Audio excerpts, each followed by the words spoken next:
Good afternoon सगळ्यांना. बघा, सीटेटसाठी ज्या विद्यार्थ्यांना मराठीमध्ये प्रश्नांची फोड पाहिजे, बघा काय होतं, सीटेटचे प्रश्न तुम्ही मराठीमध्ये फोड करून समजून घेत नाही, त्यामुळे सीटेट अवघड वाटते. मी काय करतो, PYQ घेणारे तर खूप आहेत, पण मी ते मराठीमध्ये त्या प्रश्नांची फोड करून देतो आणि फोड करून दिल्यामुळे तुम्हाला तो प्रश्न समजतो. याच प्रकारे जर तुम्ही एक प्रश्न समजून घेतला तर त्यावर आधारित तुम्ही 10 प्रश्न समजून घेतात. आता नोट्स तुम्हाला मिळतील, माझा हा नंबर आहे, त्या तिथे तुम्हाला नोट्स उपलब्ध मिळतील. आणि सगळ्यात महत्त्वाचं, आपला एक व्हॉट्सअप ग्रुप आहे आणि या व्हॉट्सअप ग्रुपवर तुम्हाला परीक्षा संदर्भात जी माहिती असेल ती तुम्हाला मिळते. ज्यांना व्हॉट्सअपला म्हणजे जॉईंट व्हायचं असेल ग्रुपला, तर त्यांनी या नंबरवर मला हाय आणि आपलं नाव सेंड करणं, मी तुम्हाला त्या ग्रुपला ऍड करेल. बघा, वेळ न घेता आपण प्रश्नाकडे वळूया. आता पहिला प्रश्न काय म्हटलेला आहे, मानव व्यक्तिमत्व परिणामी. मानव व्यक्तिमत्व परिणामी, बघा म्हणजे मानव व्यक्तिमत्व परिणाम हे म्हणजे का माणसाचा विकास कशाचा परिणाम आहे. बघा, मानव व्यक्तिमत्व परिणाम, प्रश्न फिरवण्यासाठी काय विचारला जाईल, मनुष्य का विकास किसका परिणाम है. बघा, प्रश्न हाच, फक्त काय जाईल त्याला भाषा थोडी बदलली जाते. मानव का विकास किसका परिणाम है, मानव का विकास कैसा होता है, असा तुम्हाला प्रश्न असाच असतो, फक्त फिरवला जातो. आता मानवाचा विकास कसा होतो, जे निगेटिव्ह आहे ते आपण पहिले काढून टाकूया. पहिलं काय म्हटलेलं आहे, आनुवंशिकतावर वातावरण की अंत्यक्रिया. बघा, हे पॉझिटिव्ह आहे, हे आपण थोडं बाजूला ठेवूया. जे पॉझिटिव्ह असतं ते आपण काय करू, बाजूला ठेवूया. आता जे निगेटिव्ह आहे ते आपण काढत बघूया. केवळ वातावरण म्हणजे मनुष्याचा विकास फक्त केवळ वातावरणात महत्वाचा असतो का, आता अनुवंशिक पण महत्वाचा असतो ना. एखादा अनुवंशिक जर दृष्टीबाधित विद्यार्थी जन्माला आला, अपंगत्व आला, तर त्याला अनुवंश महत्वाचा नाही का, तर अनुवंश पण महत्वाचा आहे. म्हणजे काय झालं, दुसरं ऑप्शन निगेटिव्ह झालं. केवळ आनुवंशिकता, आता केवळ आनुवंशिकतेने विकास होतो का, जसं अलका याग्निकचा मुलगा तो गायकच होईल का, त्याला वातावरण पण तसं पाहिजे ना. अमिताभ बच्चनचा मुलगा अमिताभ बच्चन सारखाच नायक झाला का, फक्त अनुवंश महत्वाचा असतो का, अजिबात नाही. म्हणजे काय असतं, वातावरण पण महत्वाचं असतं. म्हणजे काय झालं, हे ऑप्शन पण तुमचं कट झालं.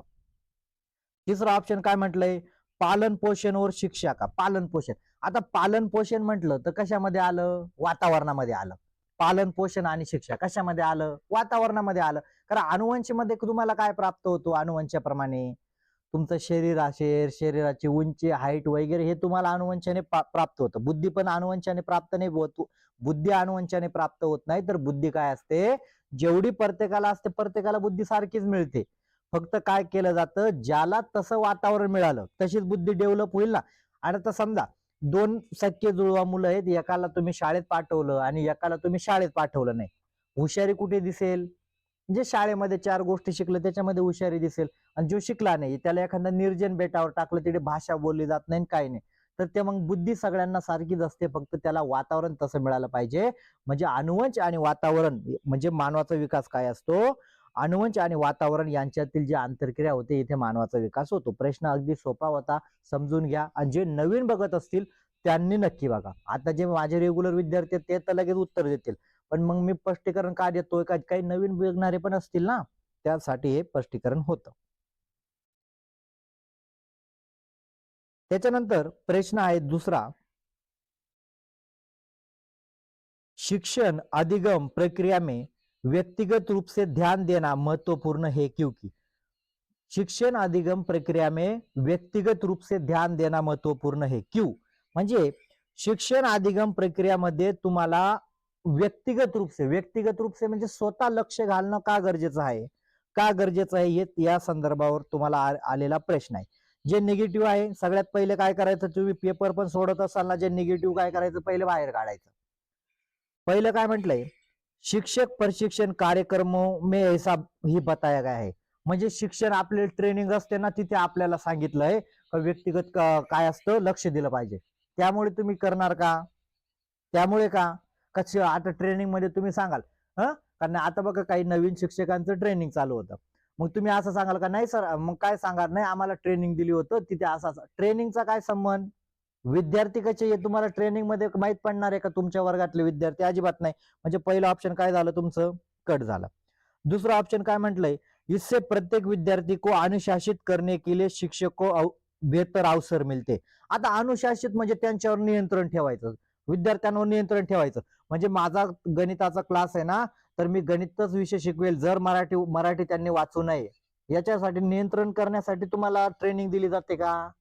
नियंत्रण करणं, विद्यार्थ्यांना नियंत्रित करा, त्यांना गणित वाचवू दे, गणित सांगा, मराठी सांगू नका, हिंदी नका, त्यांना खेळू नका देऊ, अशा नियंत्रण करण्यासाठी ट्रेनिंग देतात का? अजिबात देत नाही. किंवा त्यांना त्यांचे विचार मांडायला प्रोत्साहन देऊ नका, तुम्हीच शिक्षक आहे तर तुम्हीच विचार मांडा, त्यांचे विचार तुम्ही ऐकायचे नाही, त्यांना उत्तर पण विचारू द्यायचे नाही, प्रश्न विचारू द्यायचे नाही, असं असतं का? अजिबात नाही.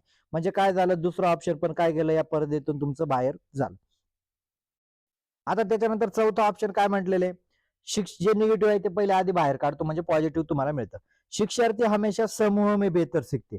आता हे चौथं ऑप्शन पण निगेटिव्ह कसं आहे का, अधिगम प्रक्रिया म्हणजे काय, शिक्षार्थी हमेशा समूह में. आता समूह पण मर्यादा असतात ना, समूह मध्ये मर्यादा. आता समजा 100 विद्यार्थी करून घेतले तुम्ही, 100 विद्यार्थी एका गटात करून घेतले, म्हणजे काय असतं, तरी विद्यार्थी चांगलं शिकतील का? नाही.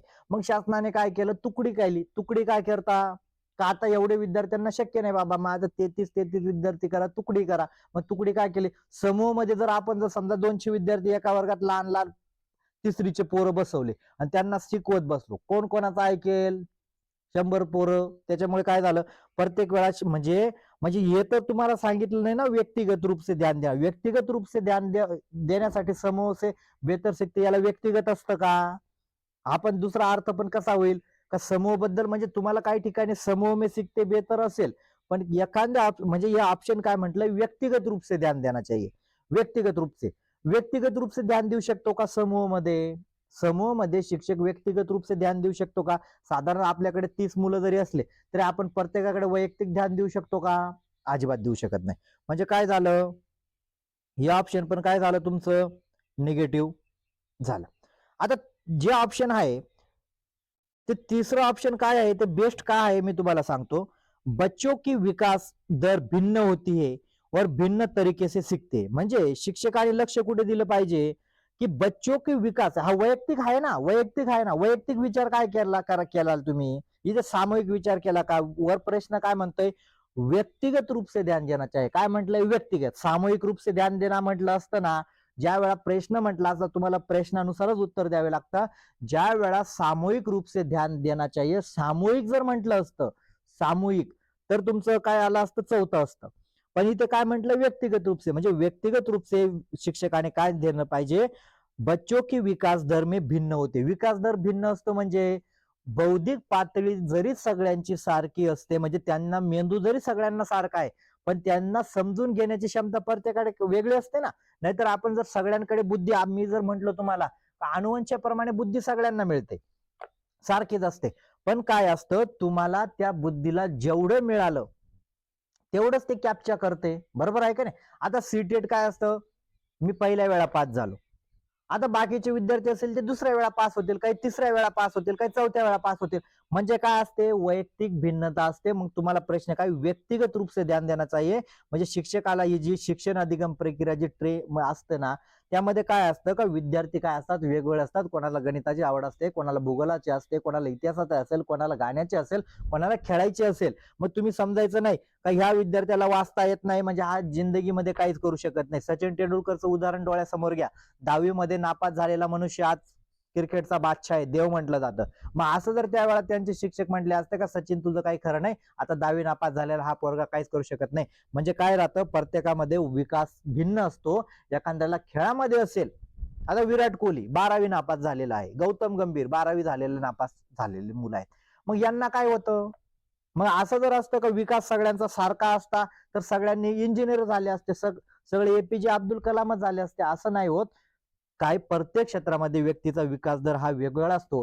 एखाद्याला खेळामध्ये सगळं, क्रिकेटचे नियम सगळ्याला माहित असतात, बरोबर आहे का नाही, क्रिकेटचे सगळे LBW, आणि एखाद्याला फक्त खेळाबद्दल काहीच माहित नाही राहत, फक्त बॅट घ्यायची आणि खेळायचे, असं पण असतं. पण त्याला गाण्याबद्दल जास्त माहित असतं. एखाद्याला चित्राबद्दल माहित असते, कोणती पेन्सिल वापरायची, आणि एखाद्याला काहीच माहित नाही राहत. एखाद्याला लिखाण काम करण्यासाठी कोणता पेन वापरावा हे चांगलं माहित असतो. एखाद्याला क्रिकेटला बॅट खेळण्यासाठी कोणती बॅट वापरावी हे कळतं.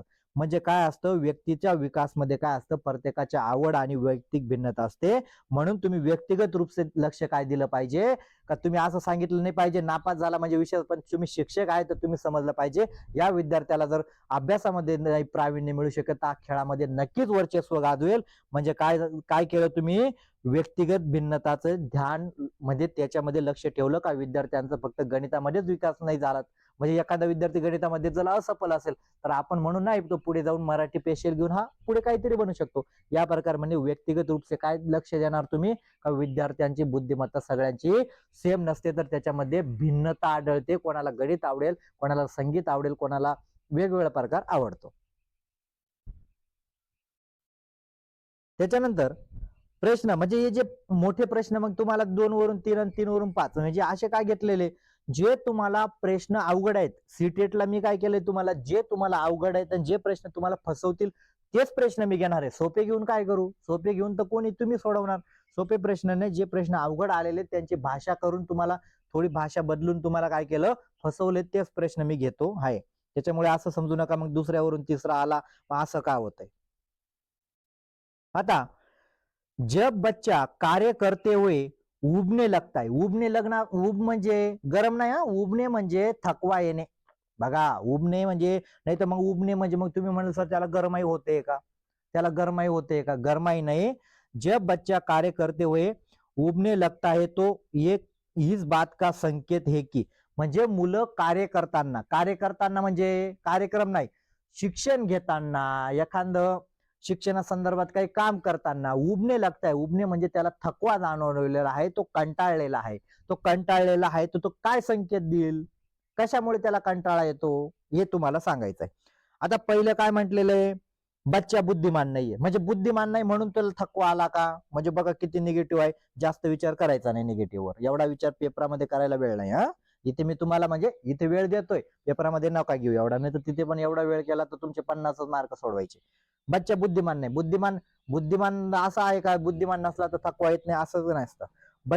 दुसरा ऑप्शन काय म्हटलंय, बच्चे में सीखने की योग्यता नाही. आता बघा हे त्याच्यापेक्षा निगेटिव्ह, म्हणजे त्याच्याकडे योग्यता नाही, आपण म्हणतो लायकी नाही बा त्याची शिकायची, असं आहे का, तो थकला का, हे आहे का याचं कारण, त्याची योग्यता नाही याच्यामुळे तो थकला का, अजिबात नाही. तिसरं काय म्हटलंय, बच्चे को अनुशासित करने की जरूरत आहे, म्हणजे त्याच्यावर नियंत्रण करा. नियंत्रण करा म्हणजे आता विद्यार्थी समजा एखादा थकला असेल आणि तो जर आता खेळायलाच म्हणत असेल, सर मला खूप कंटाळा आला हो, खेळायला जाऊ द्या, मग तुम्ही ए बैस रे गाढवा, शांत बैस, कशाला खेळायला जातोय, म्हणजे या नियंत्रण करणार का तुम्ही. नियंत्रण केल्यामुळे काय होईल, अजून ते कंटाळून जाईल, अजून ते कंटाळून जाईल. म्हणजे काय झालं, तिसरा ऑप्शन पण निगेटिव्ह झालं.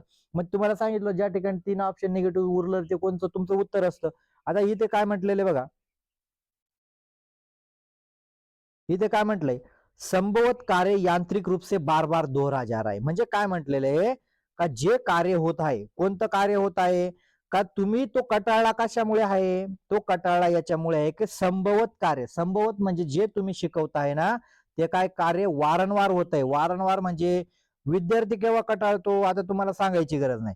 विद्यार्थी त्यावेळा कटाळतो का ज्या वेळा तुम्ही काय करतात, एखादी गोष्ट तुम्हाला त्यांना परत परत सांगतात, परत परत सांगतात, परत परत सांगितल्यामुळे काय होतो, कटाळा येतो, उबणे लागताय. आता समजा तुम्ही एखाद्या भाषणाला गेले आणि भाषण ऐकायला गेल्यानंतर एकच मुद्द्यावर सगळे भाषण करतात, तेच मुद्दे, तेच पाण्याविषयी बोलताय, पाण्याविषयी बोलताय, पाण्याविषयी बोलताय, तर काय होतील लोक म्हणजे अरे बाबा आता पाण्याविषयी बोलला हा, पण पाण्याविषयी नंतरच काय होतील, सभा खाली होऊन जातील, चला निघा इकडून.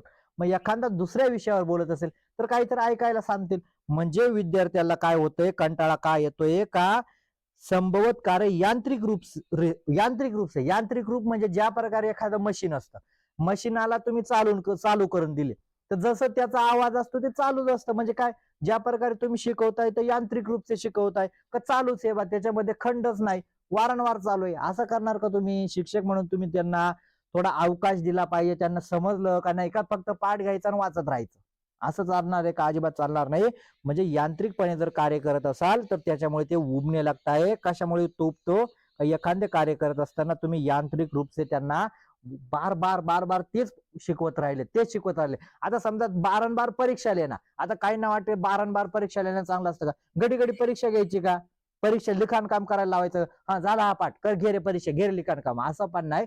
तुम्ही 1-2 प्रश्न रचनात्मक मूल्यमापनामध्ये विचारू शकतात का, या या पाठाचे लेखक कोण, याचं विरुद्धार्थी शब्द, समानार्थी असं विचारू शकता का? लगेच सांगायचं हा पाठ संपला, घ्या आता मी तुम्हाला पेपर घेतो, याच्यावर लगेच संपून टाकू, असं करणार का? अजिबात नाही. बार बार परीक्षा भी लेनी नहीं चाहिए, रचनात्मक मूल्यमापन करना चाहिए. बच्चों को बार बार मूल्यमापन अगर होगा तो वो उबने लगेगी. बघा, म्हणजे त्यांना कंटाळा येतो. कंटाळावाने आपण पण विद्यार्थी होतो. हा, बरोबर आहे का नाही? आपण पण विद्यार्थी होतो.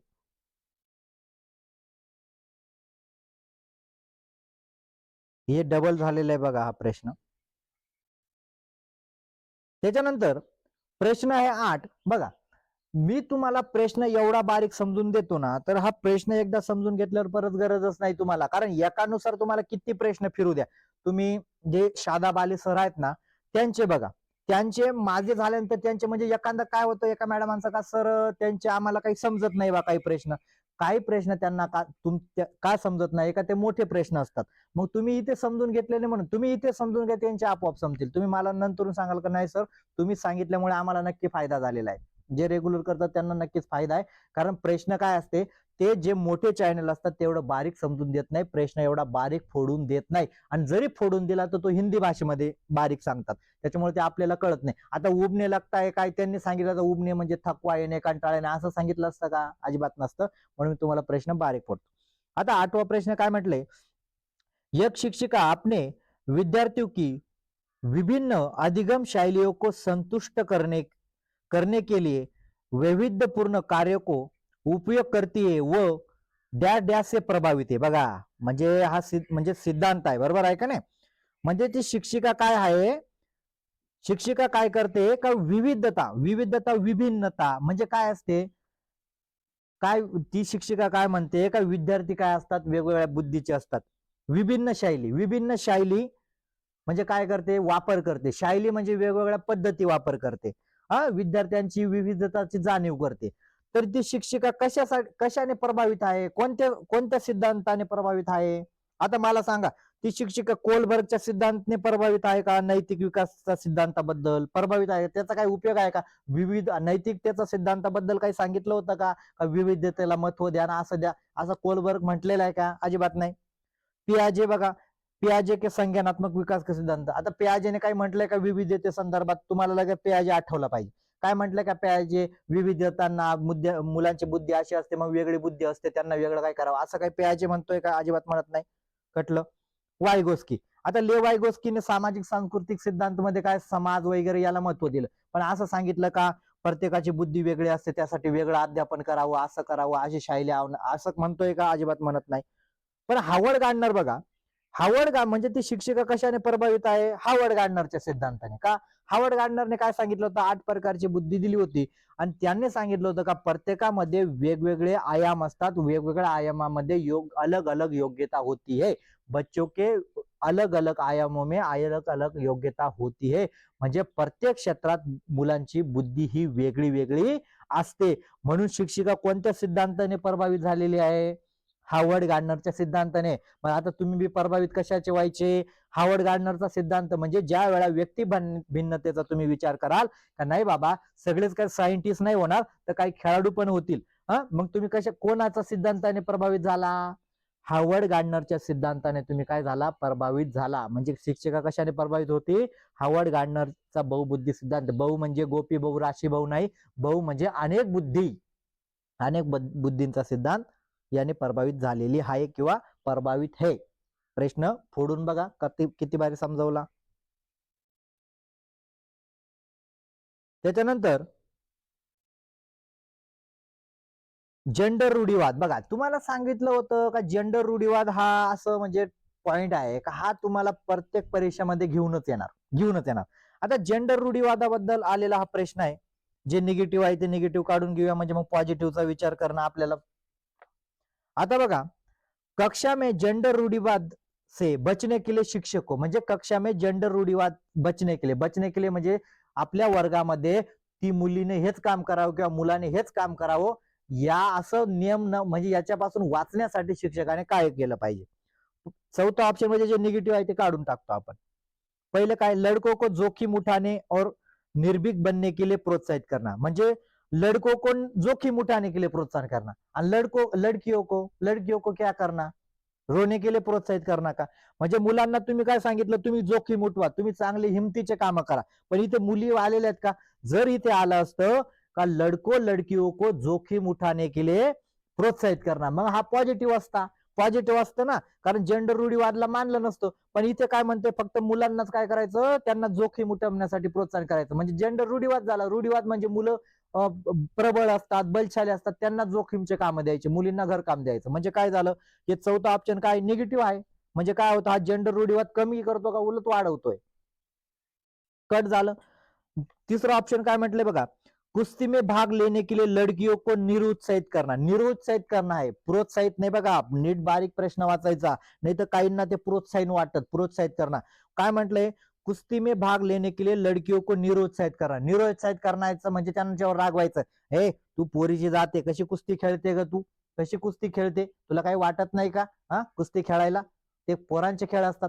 याला म्हणतात निरुत्साहित करणं. निरुत्साहित करणं म्हणजे अपमानित करणं, त्यांना त्या संदर्भात म्हणजे प्रोत्साहन न देणं. आणि जर प्रोत्साहित करणं असतं ना, लडको लडकियों को कुस्ती में प्रोत्साहित करणं म्हणजे दोघांना समान ठेवलं. इथे समान ठेवलंय का? लडकियों को निरुत्साहित करणं म्हणजे त्यांना कुस्तीमध्ये भाग घेऊ द्यायचा नाही. मग शिक्षक काय करतोय, रूढीवादा संदर्भात योग्य वागतोय का उलट रूढीवाद पाळतोय? त्याच्यानंतर काय म्हटलंय, ऑप्शन दुसरं बघा, अच्छी लडकी हा अच्छी लड़की अच्छा लड़का कहकर शिक्षार्थियों को अच्छे कार्य को सराहना करनी चाहिए. म्हणजे काय म्हटलेले, अच्छा लड़की म्हणजे मुलांना काय सांगायचं, का तुम्हाला फक्त मी आता उदाहरणार्थ, आता एखाद्या मुलीला समजा मी सांगितलं नाही बाबा तू मुलगी आहे, तर तू काय कर, भांड्यांचं भांडे धुवून टाक आपल्या शाळेत जे असतील, किंवा काय करायचं मुलींनी घरी भांडे धुवायचे आणि मुलांनी काय करायचं बाहेर खेळायला जायचं. मग हे काम सांगायचं आणि मी तुम्हाला अच्छा लडकी आणि अच्छी लडका म्हणेल. मग याचा काही जेंडर रूढीवाद समाप्त होईल का याच्याने? जेंडर रूढीवाद समाप्त होईल का? मग तुम्ही तेच नियम लावला ना. मी भांडे घासले म्हणजे मला चांगलं म्हणतील आणि पोरगा खेळायला चांगला गेला म्हणजे त्याला आजचं म्हणतील. म्हणजे याच्यामध्ये जेंडर रूढीवाद तुम्ही कमी केला का? उलट तेच, जे नाही तेच आहे, जे आणि तेच आहे. म्हणजे मुलींनी काय करावं, घरकाम करावं आणि मुलांनी बाहेरचे करावं. म्हणजे जेंडर रूढीवादाला तुम्ही परत प्रोत्साहन दिलं. पण ऑप्शन एक बघा, ऑप्शन एक काय बघा, समजून देतो, नाही तर काही अजून निगेटिव्ह मानायला बसले त्याला. लड़के लड़कियों को एक साथ अपारंपरिक भूमिका में रखना. अपारंपरिक भूमिका म्हणजे बघा, आता तुम्हाला प्रश्न समजण्याशिवाय किंवा हे ऑप्शन समजण्याशिवाय उत्तर लक्षात येणार नाही. लड़के लड़कियों को एक साथ अपारंपरिक भूमिका. अपारंपरिक भूमिका, पारंपरिक भूमिका काय आहेत? पारंपरिक भूमिका म्हणजे मुलीने स्वयंपाक करायचा आणि मुलांनी खायला बसायचं. ही काय झाली? पारंपरिक भूमिका. मुलींनी घरकाम करायची, मुलांनी बाहेरचे काम करायचे, ही काय झाली? पारंपरिक भूमिका झाली. पण अपारंपरिक भूमिका म्हणजे काय? का मुली पण घरचे काम करू शकतात तर मुलं पण करू शकतात, मुली पण खेळायला जाऊ शकतात आणि मुली पण खेळायला जातील.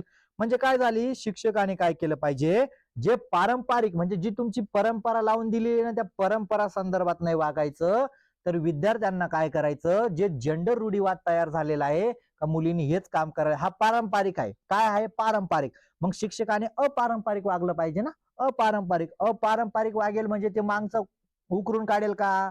अपारंपरिक वागला म्हणजे येतच नाही ना का मुलीने घरकाम करावं. पारंपरिक जर वागला तर पारंपरिक भूमिका मध्ये जर ठेवलं, पारंपरिक भूमिकामध्ये, तर मग तेच होईल का स्वयंपाक मुलीने करावा, मुलाने बाहेरचं. पण अपारंपरिक जर शिक्षकाने भूमिका घेतली तर हे जुन्याचा विचार नाही करायचा. जुनी लगन मुली करत असतील, आता आपण म्हणतात मुलीगण पूर्वी असं, आता मुली जीन्स पॅन्ट घालतात, असं घालतात, म्हणजे काय झालं, तुम्ही अपारंपरिकचं आलं. आणि जर ते पारंपरिक वाले काय म्हणतील, नाही बाबा मुली जीन्स पॅन्ट नाही घालू शकत, हे फक्त अधिकार मुलांचाच आहे, म्हणजे तुम्ही पारंपरिक भूमिकेचं पालन केलं. पण तुम्ही जेंडर रूढीवादाला जर समाप्त करायचं असेल तर अपारंपरिक भूमिकामध्ये त्यांना समाविष्ट घ्यायचं, म्हणजे जे पारंपरिक आहे त्याच्यामध्ये बदल घालायचा. बघा इतका बारीक आणि किचकट प्रश्न होता, एकदम भारी समजून दिलेला आहे. त्याच्यानंतर प्रश्न आहे, शिक्षार्थियों में वैयक्तिक भिन्नता को संबोधित करने के लिए एक विद्यालय में किस प्रकार का सहयोग उपलब्ध करवा सकता है. म्हणजे वैयक्तिक भिन्नता जी आहे, संबोधित म्हणजे त्याची ओळख करण्यासाठी किंवा काय करण्यासाठी तुम्ही काय कराल बा, काय संदर्भ कराल, या संबंधी आलेला हा प्रश्न आहे. म्हणजे एक वर्ग आहे आणि त्या वर्गामध्ये वैयक्तिक भिन्नता म्हणजे सहयोग म्हणजे काय असतं, त्या विद्यार्थ्यांना वैयक्तिक भिन्नता आहे म्हणजे कोणाला वेगळी आवड, कोणाला वेगळी आवड, तर असे वेगवेगळ्या संदर्भाचे विद्यार्थी आलेले आहेत व त्या वर्गात आहेत. तर मग शिक्षक म्हणून तुम्ही काय कराल, या संदर्भात आलेला हा प्रश्न आहे. तर आपण प्रश्न आणि त्यांचे ऑप्शन बघूया म्हणजे तुम्हाला कळतं. जे निगेटिव्ह आहे ते मी तुम्हाला काढायचं शिकवतोय. हा म्हणजे तुम्ही पेपरामध्ये असाच मार्ग अवलंबला म्हणजे निगेटिव्ह एकदा गेले विषय संपला. चौथा ऑप्शन काय म्हटले, सभी शिक्षार्थियों के लिए समान पाठ्यचर्या का अनुगम करना. सभी शिक्षार्थी गेले, सभी शिक्षार्थी म्हणजे सगळ्यांसाठी एकच पाठला. आता एखादा दृष्टीबाधित विद्यार्थी असेल त्याला सांगायचं नाही रे बाबा हे रंगीत पुस्तकात, अरे ते म्हणेल अहो सर मला पुस्तकच दिसत नाही ना, काय म्हणेल पुस्तकं दिसत नाही. एखादा श्रवण बाधित विद्यार्थी असेल त्याला तुम्ही सांगितलं बाबा हे बघ रेडिओवर गाणे चालू आहे ऐक, ते म्हणेल अहो सर ऐकू देत नाही ना मला. म्हणजे तुम्ही सगळ्यांसाठी एकच नियम लावणार का? अजिबात लावणार नाही. कटलं, कारण विविधता म्हटलेलं आहे. दोन काय म्हटले, धीमी गती से सीखने वाले शिक्षार्थियों को विशेष विद्यालय में भेजना.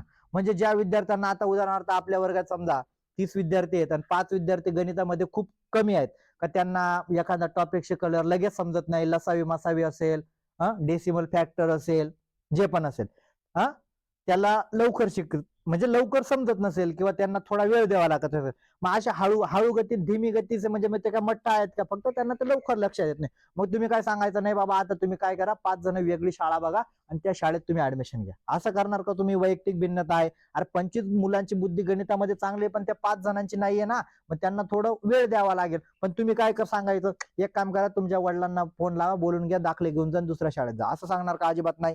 म्हणजे काय झालं, कटलं.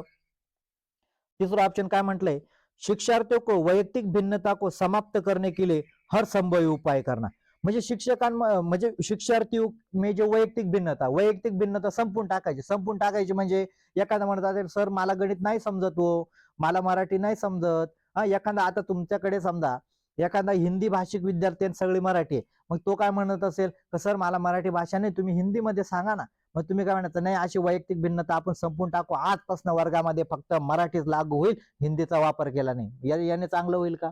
चांगलं करताय का तुम्ही? अन्याय करताय ना ज्याला हिंदी समजतं त्याच्यावर. एखादा थोडा वेगळी भाषा कोकणी भाषा मिक्स असेल, त्याला मराठी एवढी खास जमत नसेल, मग तुम्ही काय आता कोकणामध्ये जे आश्रमशाळा असतात मग त्यांनी म्हणायचं नाही बाबा आता आपल्याकडे कोकणी आहे, आपल्याकडे आयराणी वगैरे भाषा, याच भाषांचा प्रयोग करू, मराठी आपण जे विद्यार्थी मराठी वापरतात ना त्यांच्यावर आपण बंधन घालू, सगळ्यांनी आता एकच नियम लावायचा का सगळ्यांना कोकणीच बोलता आलं पाहिजे. अरे बाबा मग त्याच्यावर अन्याय म्हणजे वैयक्तिक भिन्नतेचा विचार जर तुम्ही वैयक्तिक भिन्नता जर समाप्त केली तर विद्यार्थ्यांना अन्याय होईल. म्हणून वैयक्तिक भिन्नता समाप्त करायची नाही, तर वैयक्तिक भिन्नतेचा आदर करायचा. काय करायचा? आदर करायचा आणि त्यांना वर्गामध्ये समाविष्ट करून घ्यायचं. म्हणजे काय, हे चुकीचं झालं. काय काय समाप्त करून टाकणं म्हणजे चुकीचं आहे. आणि जे ऑप्शन बघा जे पॉझिटिव्ह आहे आणि जे तुमचं उत्तर असतं 3 निगेटिव्ह झाल्यावर एक उत्तर असतं, बाकी सांगायची गरज नाही. काही 5 ऑप्शन नाही राहत. बाल केंद्र बाल केंद्रित पाठ्यचर्या का पालन करणार. बाल केंद्रित पाठ्यचर्या का पालन करणार. बाल केंद्रित पाठ्यचर्या का पालन म्हणजे आता लहान मुलांसाठी काय असतं, आलकंपी असतं, रंगीत पुस्तकं असतं. लहान मुलांना काय दिलं पाहिजे? रंगीत पुस्तकं दिलं पाहिजे, खेळायच्या वस्तू दिल्या पाहिजे, आलकंपी दिली पाहिजे, एक अक्षरी शब्द सांगितले पाहिजे, 2 अक्षरी शब्द सांगितले पाहिजे. हे काय झालं? बाल केंद्रित पाठ्यचर्या. बाल केंद्रित म्हणजे बालकांसाठी काय दिलं पाहिजे याचं पालन तुम्हाला करावं लागेल ना. का तुम्ही 10वीचं पुस्तक घेऊन येणार ना, इयत्ता पहिलीला आज मी तुम्हाला शिकवतोय भौमितिक आकृत्या कशा असतात, असं शिकवणार का? तुम्ही बाल केंद्रित शिक्षेचं पालन केलं का? म्हणजे शिक्षकने बाल केंद्रित शिक्षेचं पालन केलं पाहिजे का विद्यार्थी पहिलीचे आहेत तर अध्यापन शास्त्रामध्ये पहिलीच्या विद्यार्थ्यांना काय वापरावं, काय वापरलं पाहिजे. बाल केंद्रित म्हणजे पुस्तकं कोणती पाहिजे, लहान पुस्तकं रंगीत कोणती पाहिजे, म्हणजे बालचर्यात तुम्हाला अवलंब करावा लागेल. और शिक्षार्थियों को सीखने के अनेक अवसर उपलब्ध करायला, म्हणजे त्यांना अवसर पण उपलब्ध. नुसते पुस्तकं देऊन भागेल का? मी एक पुस्तक दिलं, हे बघा याच्यामध्ये वाघ आहे, हा बघितला ना वाघ, मग ठेवा पुस्तक, असं नाही. मग तुम्ही सांगितलं पाहिजे आता वाघ आहे ना, मग काय करा तुम्ही घरी जा आणि या वाघामध्ये कोणकोणते रंग आहेत म्हणजे वाघाला असतात ना, पिवळा असतो, काळ्या पट्ट्या असतात, व्हाईट असतात. मग ते काय सांग, तुम्ही घरी जा, मग तुमचे मित्र असतील, तुमचे भाऊ असतील, बहीण असतील, आई वडील असतील, त्यांना विचारा. म्हणजे त्यांना माहित नसतं ना लगेच रंग, आपण सांगितलं तर लक्षात राहत नाही. मग काय करा तुम्ही, म्हणजे सहयोगी अधिगम पण होईल. मग घरी गेल्यानंतर ते घरी विचारतील, मग ह्या वाघाला रंग कसा असतो, मग ते म्हणतील पिवळा, लगेच लिहून घेतील. मग म्हणतील याला पिवळा, मग घरी जाऊन सर आम्ही घरी जाऊन विचारलं, याला पिवळा रंग म्हणतात. म्हणजे बघा काय झालं, तुम्ही सहयोग दिला त्यांना, आणि या सहयोगामुळे काय होतात, त्यांना अवसर उपलब्ध करा ना. का तुम्ही सांगून देणार याला पिवळा म्हणतात, याला असं म्हणतात, याला काळा म्हणतात, मग विद्यार्थ्याला काही काम ठेवलं का तुम्ही? बेरीजेचे उदाहरण द्यायचे आणि तुम्ही सोडून द्यायचे. घरी जाऊन काय करतील, त्यांना पण घरी विचारू द्या ना. घरी त्यांना विचारू द्या, सरांनी आम्हाला 50 रुपये दिले, त्याच्यापैकी 30 रुपयाचं आम्ही साधन घेतलं, तर आमच्याकडे किती उरले? मग ते काय करतील, मग त्याचे आई वडील असतील काय करतील, त्यांना म्हणजे ते काय करतील, अवसर उपलब्ध, हिशोब स्वतः करून बघतील, कोणाला विचारतील. म्हणजे काय झालं, त्यांचं अन्वेषण होईल, निरीक्षण करतील. काय करतील, त्यांनी निरीक्षण केलं पाहिजे. आता तुम्ही जर त्यांना सांगितलं सीताफळाचे झाड, तुम्ही पुस्तकामध्ये सांगून दिलं, पण त्यांना तुम्ही घरी जाऊन सांगायला पाहिजे ना. एक बघा रे, तुमच्या घराजवळ जे जे झाड आहेत त्याच्याबद्दल माहिती लिहून आणा, किंवा माहिती तुम्ही कोणाला विचारा आणि ती वर्गात सांगा. मग ते त्याच्या वडिलांना, आजूबाजूच्या सामाजिक लोकांना विचारतील, सीताफळाचं झाड कसं असतं, काय असतं, त्याचा उपयोग काय असतो, फळ कसं येतं, कसं लागतं खायला, या संदर्भात. म्हणजे काय झालं, तुम्ही त्यांना अवसर उपलब्ध केला, त्यांना अन्वेषण निरीक्षण करण्यासाठी पण मोके उपलब्ध करून दिले पाहिजे एक शिक्षक म्हणून. बघा एकदम प्रश्न एकदम भारी आणि सुटसुटीत भाषेत समजावला. त्याच्यानंतर म्हटलेलं आहे, बच्चों में सीखने, बघा प्रश्न, बच्चों में सीखने और सुनने के लिए अधिगम योग्य वातावरण के लिए निम्नलिखित में से कौन सा उपयुक्त है? म्हणजे मुलांमध्ये सुनने के लिए अधिगम योग्य वातावरण, म्हणजे त्यांना श्रवण कौशल्याचा विकास होण्यासाठी तुम्ही काय करणार? श्रवण कौशल्याचा विकास होण्यासाठी काय उपयोगी आहे? पहिला ऑप्शन काय म्हटलेलं आहे, एक लंबे समय तक निष्क्रिय सुनना, म्हणजे निष्क्रिय सुनना म्हणजे काय, असं त्यांना काही गाणं लावून द्यायचं, त्याच्यामध्ये काही अर्थ बी नाही, काहीच नाही, तमिळचं गाणं लावून द्यायचं, तमिळची मोरा, तमिळमध्ये जी नाच रे मोरा ही कविता लावून द्यायची, आणि त्यांना सांगायचं ऐका रे बाबा. म्हणजे निष्क्रिय सुनना, म्हणजे असं ऐकतील का? अजिबात नाही.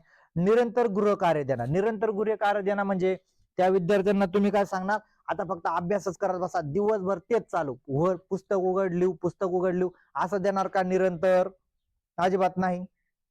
तिसरं ऑप्शन काय म्हटले, सीखने वाले द्वारा व्यक्तिगत कार्य देणार, व्यक्तिगत कार्य देणार. व्यक्तिगत कार्य द्यायचं म्हणजे याला सांगायचं, हा तू इतिहासाचं वाच रे, तू भूगोलाचं वाच रे, तू विज्ञानाचं वाच रे, असं व्यक्तिगत कार्य देणार का? आणि तू गोट्या गोट्या खेळायला जाय रे, असं सांगणार का तुम्ही? व्यक्तिगत कार्य देणार का? अजिबात देणार नाही. आता जे ऑप्शन आहे ते दिस मी त्यासाठी हे काढतोय. तू चौथं ऑप्शन काय म्हटलंय, शिक्षार्थियों को कुछ ये छूट देना कि ये क्या सीखना है और कैसे सीखना है. म्हणजे काय असतं, छूट देना, छूट देना म्हणजे त्यांना सांगायचं अभ्यास करू नका असं नाही. छूट देना म्हणजे त्या विद्यार्थ्यांना, समजा तुम्ही एखादा पाठ शिकवताय, एखादा तुम्ही समजा एखाद्या झाडाबद्दल तुम्ही त्यांना पाठ शिकवताय, तर तुम्ही शिक्षक म्हणून तुम्ही काय केलं पाहिजे, तर त्या विद्यार्थ्यांना सांगितलं पाहिजे, बाबांनो छूट देना म्हणजे तुम्ही त्यांच्याकडून पण काहीतरी सांगा. आता मी काय करतो, मी 5 मिनिटं थांबतो, तर 5 मिनिटं तुम्ही तुमच्या आजूबाजूच्या परिसरात आलेले झाडांची नावं सांगा. छूट देणं. मग एखादा समजा आपल्याकडे खेळायचा तास असतो, बरोबर आहे का नाही, मग एखादा खूप विद्यार्थी कंटाळलेले आहेत असं तुमच्या लक्षात आलं, तर मग 3 वाजलेले आहेत, मग तुम्ही काय म्हणायचं, एक काम करा, आता अर्धा तास तुमची खेळायची सुट्टी असेल, मग मैदानावर जा. मग मैदानावर गेल्यानंतर ते मुलं काय करतात, खेळतात, म्हणजे तुम्ही काय दिली त्यांना, थोडी सवलत दिली.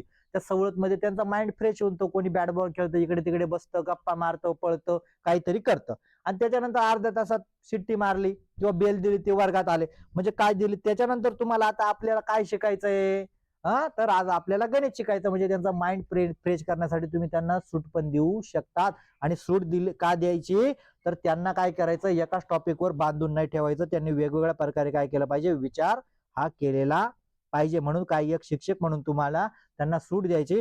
आणि कैसे शिकणार, कैसे शिकणार म्हणजे मग मग अभ्यास कसा करायचा, काय करायचा, त्यांच्याकडून काढून घ्यायचं, त्यांच्याकडून काढून घ्यायचं. म्हणून काय, या प्रश्नाचं उत्तर ऑप्शन 4A आहे. आणि याच प्रकारे तुम्ही पास होऊ शकतात. नाही पाठांतरावर कोणीच भर देऊ नका. आता बघा काही विद्यार्थी आपल्यामध्ये असतील, याचं हे उत्तर येणार लगे वहीवर लिहून घेतील, असे विद्यार्थी पास होऊ शकत नाही, पास होऊ शकत नाही. पहिले सांगतो, पाठांतर सीटेटला चालत नाही, हेच उत्तर त्याचं राहील, कधी कधी काय होतं, जे उत्तर आहे ना ते प्रश्नाच्या ठिकाणी जाईल आणि प्रश्न उत्तराच्या ठिकाणी राहील, असं होईल बरं का. त्याच्यामुळे लिखाण काम वर जोर देऊ नका. का मी प्रश्न दिलेले लिखाणच्या स्क्रीनशॉट काढून ठेवा, फक्त नाही समजलं तर परत मला विचारा. पण लिखाण काम कोणी करू नका, वेळ वाया घालू नका. फक्त फक्त तुमच्याकडे दिवले उरलेले 28 दिवस. 28 दिवसापैकी तुमचे ज्या वेळा 4 डिसेंबरला तर 5 डिसेंबरला तुमचं प्री ऍडमिट कार्ड येईल. प्री ऍडमिट कार्ड आल्यानंतर तुमचे म्हणजे एक घाबरणं चालू होऊन जातं मनामध्ये, एक धास्ती चालू होऊन जाते, आता माझं काय होईल. त्याच्यामुळे 4 आणि 5 डिसेंबरला तुमचं हॉल तिकीट येईल प्री ऍडमिट कार्ड, आणि ते माझा अंदाज 11 किंवा 12ला येऊ शकतं मेन ऍडमिट कार्ड. म्हणजे तुम्हाला फक्त तुमचा पेपर कुठे आहे, कोणत्या जिल्ह्यात हे कळून जाईल 4 आणि 5 तारखेला. म्हणजे तुमच्याकडे 20 दिवस आहे असं समजा, 20 दिवस. निम्नलिखित में से कौन सा सत्य, म्हणजे कोणतं कथन सत्य आहे. तुम्हाला काय झालं, काय करतात, कोणचा कथन. आता बघा इथे काय कोणचा सत्य, काय म्हटलंय कोणचा सत्य, आणि एकच वाढून देतील कोणचा कथन सत्य, म्हणजे फक्त कथन वाढून दिलं तरी विद्यार्थी फसून जातात. फसायचं काय नाही, प्रश्न ते असते, भाषा फक्त भाषा थोडी बदलते, आणि प्रश्नाला जे छोटा असेल त्याला मोठा बनवतात, मोठा असेल त्याला छोटं बनवतात. एवढा सीटेटचा उद्योग चालू असतो. बघा जे निगेटिव्ह आहे ते आपण आता काढून टाकूया. विकास और सीखना समाज संस्कृति के संदर्भ से अप्रभावित करते हैं. बघा म्हणजे विकास और सीखना समाज संस्कृती संदर्भ से अप्रभावित करते, म्हणजे व्यक्तीचा विकास आणि शिकणं काय करतो, संस्कृतीला प्रभावित करतो बा. म्हणजे असं आहे बा, मी एखादा विद्यार्थी शिकला तर तो काय होतो, संस्कृतीला समजून घेत नाही, त्याच्यावर प्रभाव होतो. किती चुकीचं ऑप्शन आहे.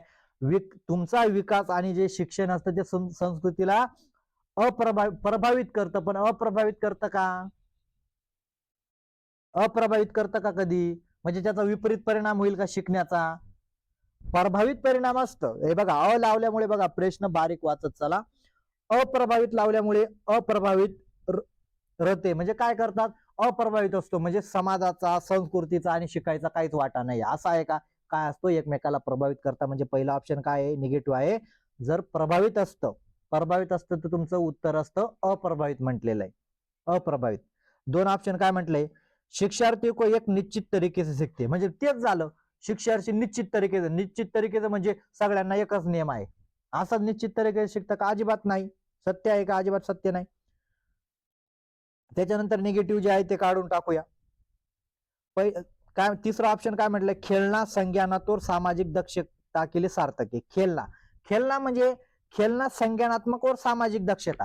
आता संज्ञान म्हणजे काय, विचार प्रक्रिया. आता खेळणा संज्ञानात्मक विचारासाठी कसं चांगलं आहे, आता विद्यार्थ्यांचा माइंड फ्रेश कुठे होतो, मैदानावर. मग संज्ञान म्हणजे काय, विचार प्रक्रिया, आणि माणसाचे विचार फ्रेश करण्यासाठी तुम्हाला खेळणं चांगलं आहे, बरोबर आहे. सामाजिक दक्षता केले सार्थक आहे. सामाजिक दक्षता म्हणजे म्हणजे तुम्ही जर विद्यार्थ्यांना खेळाच्या मैदानावर पाठवलं तर विद्यार्थी एकटाच खेळत बसतो का, त्याचे काही मित्र असतात, मुलींबरोबर तो खेळत बसेल, म्हणजे काय झालं, याच्या प्रकारे एक छोटा समाज तयार झाला ना. मग आपण म्हणतो नाही रे, त्या मुलींना पण त्यांना बॅटिंग देऊ, आपण बॉलिंग करतो, म्हणजे काय झालं, एक प्रकार समाज निर्माण झाला, त्याच्यामधून काळजी निर्माण होते, म्हणजे काय होतं, याच्यामध्ये दक्षता निर्माण होतात. त्याला लागला, आता एखादा मित्र असेल, त्याला खेळाच्या मैदानावर लागला, काय करतात तुम्ही, त्याच्या हातपाय धरून तिकडे फेकून देतात का ग्राउंडवर, नाही बाबा आता काही समज नाही याचा, तर तुम्हीच वर्गात सांगायला येतात का सर असं असं झालेलं आहे, त्याला नाही तर उचलून आणतात, सांगतात, म्हणजे काय झालं, तुम्ही दक्षता पण घेताय ना एकमेकाची, म्हणजे काय झालं, हे पॉझिटिव्ह आहे, म्हणजे या प्रश्नाचं तुमचं उत्तर आहे.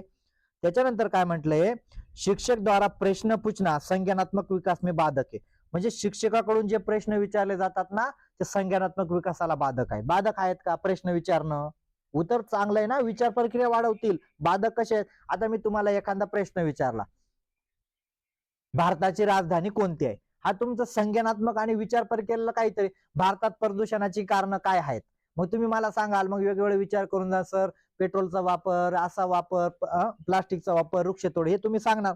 पण मग हे विचार प्रक्रियेला प्रोत्साहन देणार का, बाधित करणार, बाधित तर अजिबात करणार नाही. म्हणजे काय होतं हे, म्हणून तुमचं ऑप्शन 3 हे उत्तर आहे. आणि या शेवटच्या प्रश्नाचं उत्तर कमेंट्स बॉक्स मध्ये तुम्ही द्यायचं, मी याचं उत्तर देणार नाही.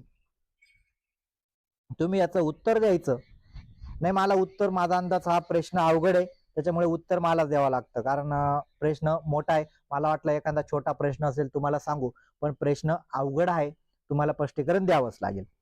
आता बघा, सीता ने हाथ से दाल और चावल खाना सीख लिया, म्हणजे सीता असेल, आता काय होतं म्हणजे नाव, हा इथे समीक्षा असेल, वैशाली असेल, काही नाव असेल, या नावाशी काही घेणं देणं नाही. नाहीतर सर मग इथे सीता होतं आणि तिथे गीता आलं म्हणून आम्हाला वाटलं की तिथे गीता आहे मग हे बरोबर नसेल का, नाव चेंज होतात ते लक्षात ठेवा.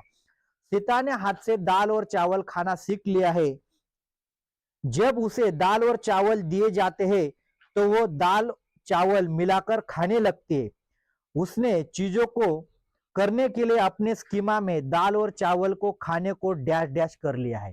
म्हणजे सीता नावाची पोरगी आहे आणि या सीता नावाच्या मुलीला काय सांगितलं, दाल और चावल म्हणजे वरण भात.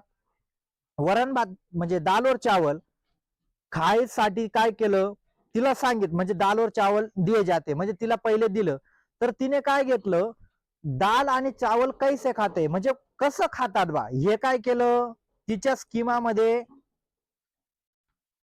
साठवलं, किमामध्ये साठवलं.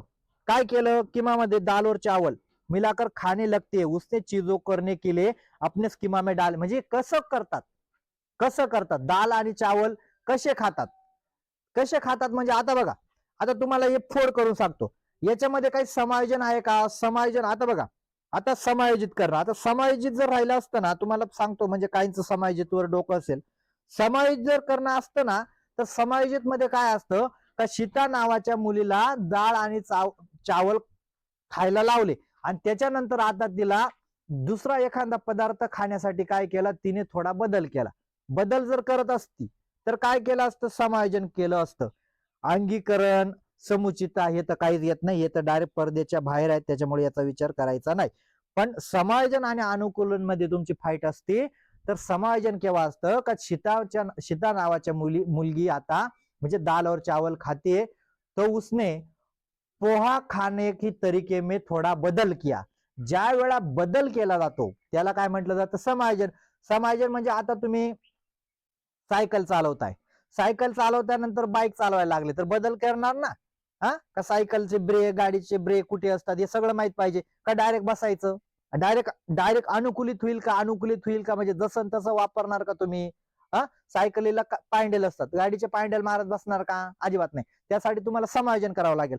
मग या सीता नावाच्या मुलीने काय केलं का, ज्या प्रकारे तिला एक वेळा दाल आणि चावल खायला शिकवलं ना, तिने काय केलं, तिच्या किमामध्ये साठवलं आणि नंतरून ती काय खाते, दाल चावलच खाते, दुसरं काय खात नाही. आणि दुसरं खाण्यासाठी त्यामध्ये जर बदल केला जात असेल तर समायोजन असतं.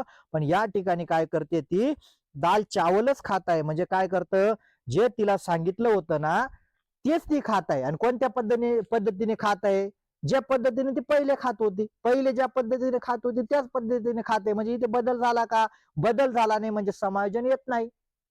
म्हणजे काय होतं, अनुकूलन. अनुकूलन म्हणजे जसं ती पूर्वी करत होती तसंच वापरलं. म्हणजे जी क्रिया, म्हणजे तुम्ही पेन्सिलने लिखाण काम केलं आणि पेनाने लिखाण काम केलं, याला काय झालं, अनुकूलन झालं, जसंच तसं झालं, जसंच तसं झालं. पण बदल करावा लागला असता, त्या ठिकाणी बदल करावा लागला असता तर समायोजन. ज्या ठिकाणी बदल केला जातो त्याला समायोजन म्हणतात. या अनुकलनला आत्मसातकरण पण म्हणतात. काल एका व्हिडिओमध्ये होतं बघा, आत्मसातकरण.